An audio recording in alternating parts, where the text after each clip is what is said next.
At 18:15 hours on May 26, 1940, HMS Curlew was anchored in Ofotfjord near Narvik, Norway, providing anti-aircraft protection for British and Allied forces evacuating from northern Norway. The ship had been at action stations for 14 hours, her crew exhausted from constant alerts and near misses from German aircraft that had been attacking Allied ships in the fjord for days. On the bridge, Captain Colin Dundas scanned the sky with binoculars, searching for the next wave of bombers that radar had detected approaching from the south. Curlew was not built for this. She was a 25-year-old light cruiser commissioned in 1917 for fleet scouting during World War I, converted in the 1930s into Britain's first dedicated anti-aircraft cruiser because the Royal Navy desperately needed ships that could defend the fleet from the aircraft that were transforming naval warfare. Her original armament of 5.5-inch guns designed to fight surface ships had been removed and replaced with 8 4-inch anti-aircraft guns specifically designed to shoot down bombers. Her mission was no longer scouting or surface combat.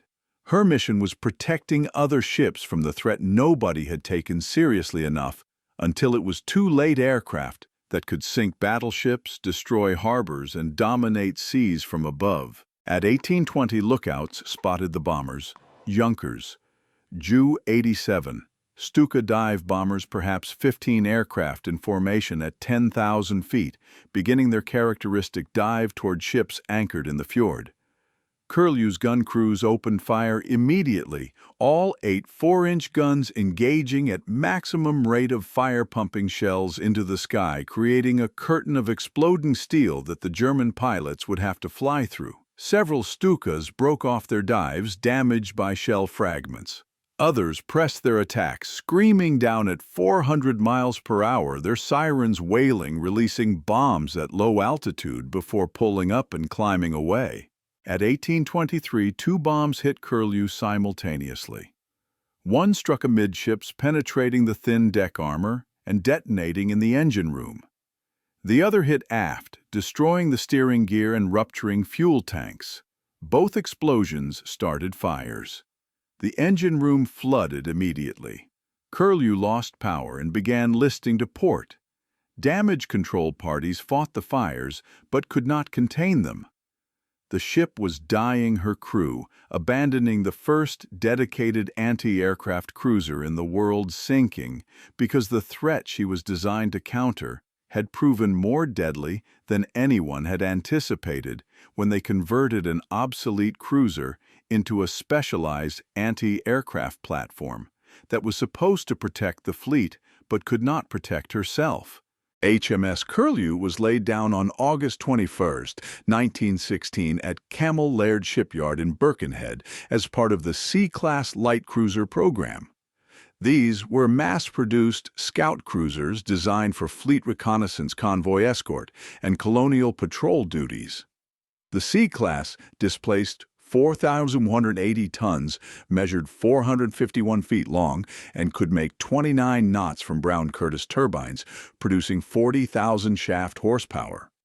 Original armament consisted of 5 6-inch guns in single mounts and 2 3-inch anti-aircraft guns. The ships were lightly built, unarmored, except for thin protection around magazines and machinery spaces, designed for speed and economy rather than survivability. Curlew was launched on July 5, 1917, and commissioned on December 14, 1917, joining the Grand Fleet at Scapa Flow. She saw limited action in World War I, conducting patrols in the North Sea, escorting convoys to Scandinavia, never engaging German surface forces. When the war ended in November 1918, Curlew was part of the massive Royal Navy that had enforced the blockade of Germany and maintained British naval supremacy. But maintaining that massive fleet in peacetime was financially impossible. The Washington Naval Treaty of 1922 limited battleship and aircraft carrier tonnage, but placed no restrictions on cruisers below 10,000 tons. This created incentives to build numerous light cruisers rather than fewer heavy cruisers. But it also meant older cruisers had to be scrapped or converted to other purposes to make room for new construction within budget constraints. The C-class cruisers, 29 ships built during World War I, were candidates for either scrapping or conversion by the late 1920s. The Royal Navy faced a problem that would define the next 2 decades: how to defend the fleet against aircraft. World War I had demonstrated that aircraft could attack ships, but attacks were rare and generally ineffective. Bombers lacked accuracy. Torpedoes were unreliable.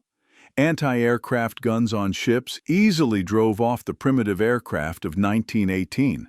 But technology was advancing rapidly. Bombers were getting faster, more capable, carrying heavier bombs. Torpedo bombers were developing tactics that made them more effective. By the late 1920s, it was clear that aircraft would be a serious threat to naval forces. Traditional naval doctrine assumed that battleships would defend themselves with their own anti-aircraft guns, while destroyer screens protected against torpedo attacks. This worked for defense against submarines and surface vessels, but was inadequate against aircraft attacking from multiple directions simultaneously. Fleet commanders needed specialized vessels that could provide concentrated anti-aircraft fire coordinated through sophisticated fire control systems, positioned to defend high-value units like aircraft carriers and battleships. In 1935, the Royal Navy decided to convert 5 C-class cruisers into dedicated anti-aircraft cruisers. Curlew was selected for conversion along with Coventry, Cairo, Calcutta, and Carlisle. The conversion would remove all surface fighting armament and replace it with modern anti-aircraft weapons and fire control systems. The ships would become floating anti-aircraft batteries positioned within fleets to provide concentrated defensive fire against bomber attacks. Curlew entered Portsmouth Dockyard in 1935 for conversion that would take 3 years.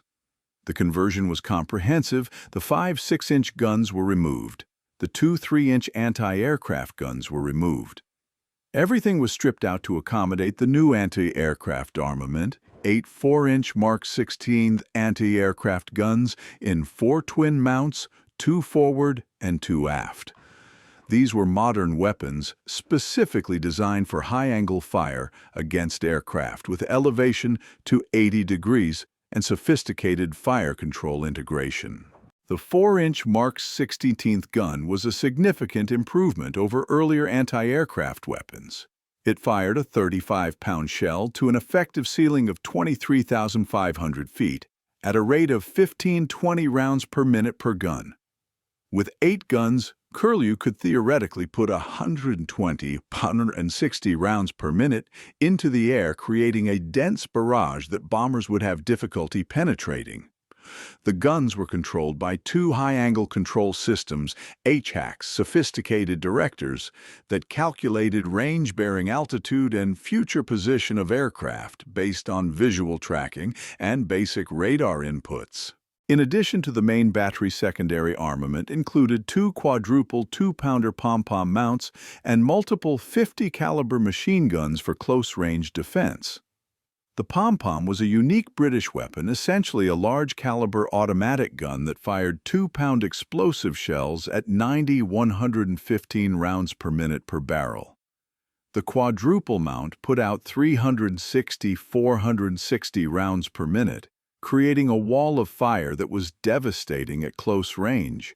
The conversion also included improved communications equipment, better damage control systems, enhanced electrical generation capacity to support the power-hungry fire control computers, and accommodations for additional crew needed to operate the specialized equipment.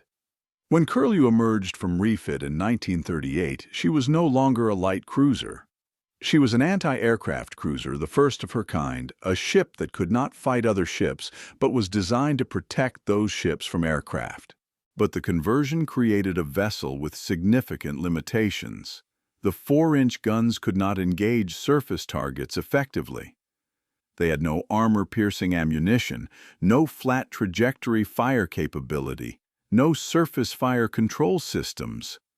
Curlew was defenseless against destroyer submarines or any surface vessel that got within range.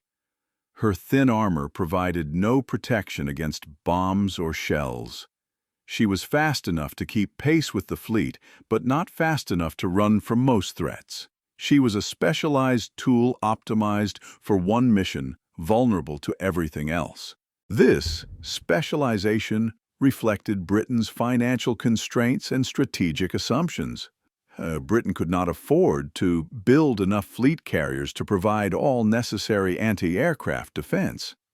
Converting old cruisers was cheaper than building new ships, and strategically, Britain assumed future naval battles would involve fleets operating together, where specialized anti-aircraft ships could be protected by other vessels while providing defensive fire for the formation. Curlew would never operate alone.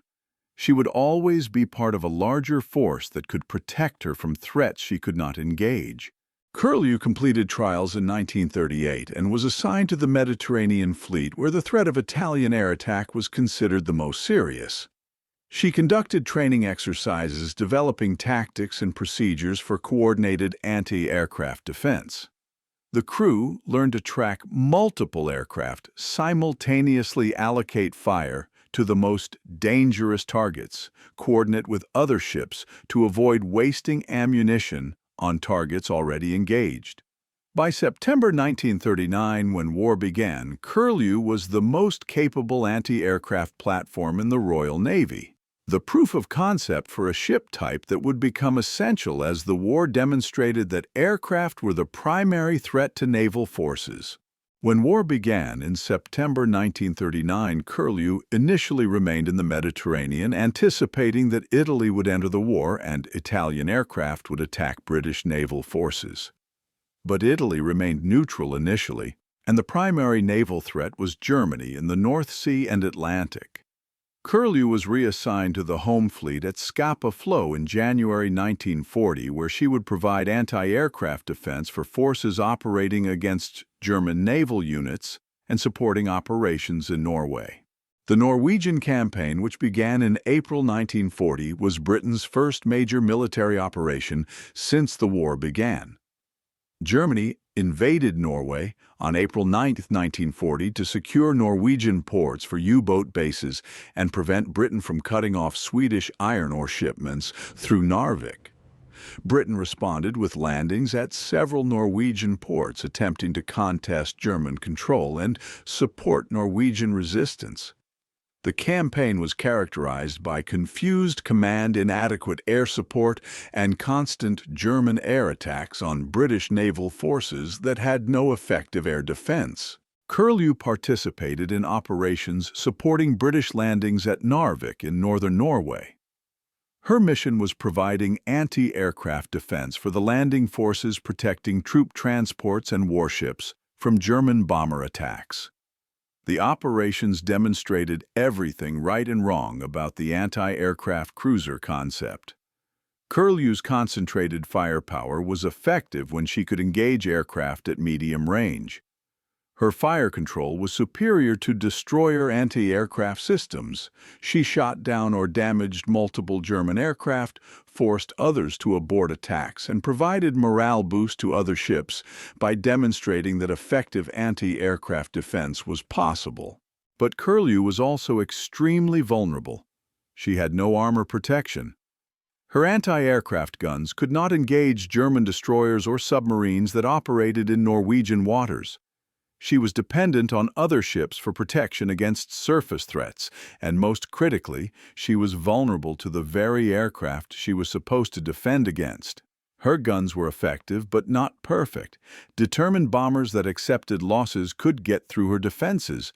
Dive bombers attacking from steep angles could evade her barrage. The ship that was designed to defend the fleet from aircraft needed defense herself, but no effective defense existed against sustained air attack in confined waters where maneuver was limited.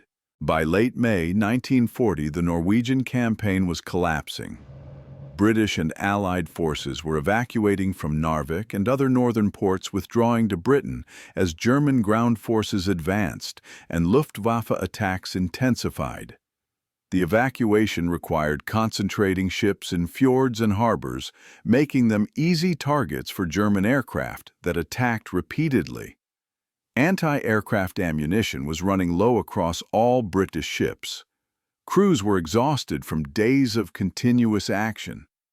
The situation was deteriorating rapidly. On May 26, 1940, Curlew was anchored in Ofot Fjord near Narvik, providing anti-aircraft cover for troop transports loading evacuees. She had been at action stations since before dawn, engaging multiple waves of German aircraft throughout the day. Her ammunition magazines were perhaps 40% full. Her crew had been at battle stations for over 12 hours with minimal food or rest. Several of her 4-inch guns had mechanical issues from sustained firing. But she remained on station because she was the most capable anti-aircraft platform present, and withdrawing her would leave the transports defenseless. At 18:20 hours, the attack that had been inevitable arrived. 15 Ju-87 Stuka dive bombers from STG-1 operating from captured Norwegian airfields attacked the ships in Ofot Fjord. The Stukas had been specifically briefed to attack Curlew, identified as the primary anti-aircraft threat. German pilots knew that eliminating Curlew would make subsequent attacks on transports much easier.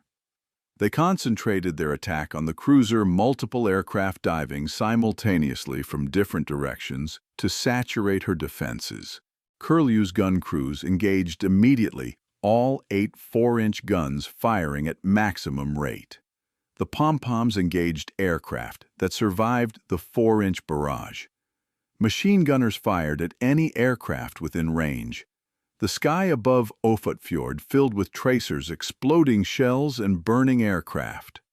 Several Stukas were hit and crashed into the fjord or mountainsides. Others were damaged and turned back. But at least 5 aircraft pressed through the defensive fire and released bombs. At 18:23, 2 500-kilogram bombs hit Curlew almost simultaneously. The first struck amidships on the port side, penetrating the thin deck armor and detonating in the main engine room. The explosion destroyed both engine rooms, killed everyone in those spaces, and flooded the compartments instantly. Curlew lost all power. Her pumps stopped. Her fire control systems went offline. Her guns could still fire in local control, but without power for ammunition hoists, only ready rounds beside each gun could be used. The second bomb hit aft near the stern, destroying the steering gear and rupturing fuel oil tanks. The explosion started massive fires as burning fuel spread across the afterdecks. The fire mains were not functioning because the pumps had no power.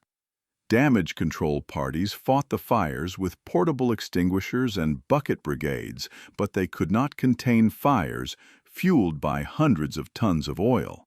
Captain Dundas immediately recognized that his ship was mortally wounded. With no power, no propulsion, no pumps, and uncontrollable fires spreading through the aftersections, Curlew had perhaps 30 minutes before the fires reached magazines or the flooding progressed to the point where the ship capsized. He ordered abandoned ship at 18:35, giving his crew 10 to 15 minutes to get off before the ship became a death trap. The crew abandoned in relatively good order. Life rafts and boats were lowered. Men went over the side into the cold water of the fjord. Destroyers HMS Grenade and Stork closed in to rescue survivors maneuvering alongside, despite continued German air attacks. By 1900, most of Curlew's crew had been evacuated. Captain Dundas and a small party remained aboard, attempting to save the ship or at least prevent her from being captured by German forces. At 1927, the fires reached a magazine. The explosion tore through what remained of the aftersection. Curlew capsized to port and sank rapidly in 200 feet of water. Captain Dundas and several crew members still aboard went down with the ship. 190 crew members survived and were rescued. 62 were killed in the bombing, the fires, or the final sinking. HMS Curlew Britain's first dedicated anti-aircraft cruiser had been sunk by the threat she was designed to counter, proving that specialized anti-aircraft ships were necessary but not sufficient to defend against determined air attack. The loss of Curlew revealed fundamental problems with the anti-aircraft cruiser concept as implemented in the 1930s. The ship's armament was effective but not effective enough. 8 4-inch guns could engage perhaps 4 or 5 aircraft at maximum.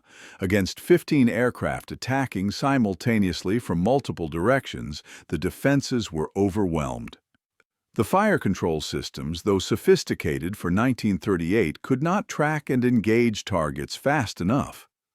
The lack of armor made the ship vulnerable to any bomb that hit, and the specialization meant Curlew could not defend herself against surface threats or operate independently. But Curlew's combat experience also demonstrated that dedicated anti-aircraft ships were essential. During her months in Norwegian waters, she had shot down or damaged dozens of German aircraft, protected multiple convoys and landing operations, and provided effective fleet defense in situations where dispersed anti-aircraft guns on multiple ships would have been less effective. The concept was sound. The implementation needed improvement. The lessons from Curlew influenced British anti-aircraft cruiser development for the rest of the war. Her 4 sisters, Coventry, Cairo, Calcutta, and Carlisle, continued serving with modifications based on combat experience. Their anti-aircraft armament was increased, fire control was improved, radar was integrated more effectively. All 4 survived longer than Curlew, though Coventry was sunk in 1942 and Calcutta was sunk in 1941, both by German aircraft. The Royal Navy also developed a new class of purpose-built anti-aircraft cruisers, the Dido class, with heavier armament, better protection, and modern fire control integrated with radar from the design phase. These ships proved much more effective than the converted C-class cruisers, demonstrating that successful anti-aircraft ships needed to be designed for that role rather than converted from obsolete scouts. The concept spread to other navies. The U.S. Navy developed the Atlanta-class anti-aircraft cruisers, heavily armed with 5-inch dual-purpose guns and sophisticated fire control. These ships proved extremely effective in the Pacific, where Japanese air attacks were the primary threat to American task forces. The Japanese developed anti-aircraft cruisers by converting older vessels, though never with the specialization of British conversions. Every major navy recognized that fleet air defense required specialized platforms, and all developed anti-aircraft cruiser programs influenced by Britain's pioneering work with ships like Curlew. The loss also influenced tactical doctrine. British fleet commanders learned that anti-aircraft ships needed to be positioned carefully within formations, protected from surface threats and supported by fighter aircraft whenever possible. Anti-aircraft ships alone could not guarantee defense against determined air attack. They were one layer in a defense that required fighters' dispersed anti-aircraft guns on multiple ships, maneuvering, and luck. Curlew had demonstrated both the value and limitations of specialized anti-aircraft platforms. Captain Dundas survived the sinking and continued serving in the Royal Navy. He later commanded other vessels and retired after the war as a rear admiral. His handling of Curlew during her final action was praised in subsequent reports. He had kept his ship fighting until she was hit, maintained discipline during the abandonment, and ensured maximum crew survival despite chaotic conditions. His after-action report provided valuable insights into anti-aircraft cruiser operations that influenced future designs and tactics. The 62 men who died when Curlew sank were buried at sea in Ofot Fjord or are commemorated on memorials in Britain. They were killed doing what their ship was designed to do, defending other ships from aircraft. That the defense ultimately failed does not diminish their sacrifice or the effectiveness of their ship in the weeks before her loss. Curlew shot down or damaged many German aircraft, protected many convoys and operations, and demonstrated that anti-aircraft cruisers were viable and necessary despite the risks. HMS Curlew's wreck lies in Ofot Fjord in approximately 200 feet of water. The wreck was located by Norwegian divers in the 1980s and has been surveyed multiple times. It is designated a war grave and is protected under Norwegian and British law. The wreck is relatively intact, lying on its port side, the damage from the bombs and final magazine explosion clearly visible. Artifacts recovered from the wreck are displayed in Norwegian museums commemorating the ship's final battle and the men who died defending Allied evacuation from Norway. Today, HMS Curlew is remembered primarily by naval historians studying the development of anti-aircraft warfare and by descendants of the crew members who served aboard her. She is not as famous as battleships or carriers that fought dramatic actions. She did not sink enemy capital ships or win decisive battles. But she pioneered a ship type that became essential to modern naval warfare, proving that fleets needed specialized anti-aircraft platforms and demonstrating through her own loss that such platforms needed better protection and heavier armament than the converted World War I cruisers could provide. The story of HMS Curlew is the story of improvisation and innovation in the face of rapidly changing threats. When the Royal Navy recognized that aircraft were becoming the primary threat to naval forces, they could not afford to build entirely new classes of specialized ships. Instead, they converted obsolete cruisers into anti-aircraft platforms, creating ships like Curlew that were optimized for one mission while accepting vulnerabilities in all other areas. This was pragmatic naval architecture, doing the best possible with limited resources and uncertain requirements. Curlew proved the concept worked that specialized anti-aircraft cruisers could effectively defend fleets from air attack, but she also proved the concept needed refinement. Her 8 4-inch guns were not enough.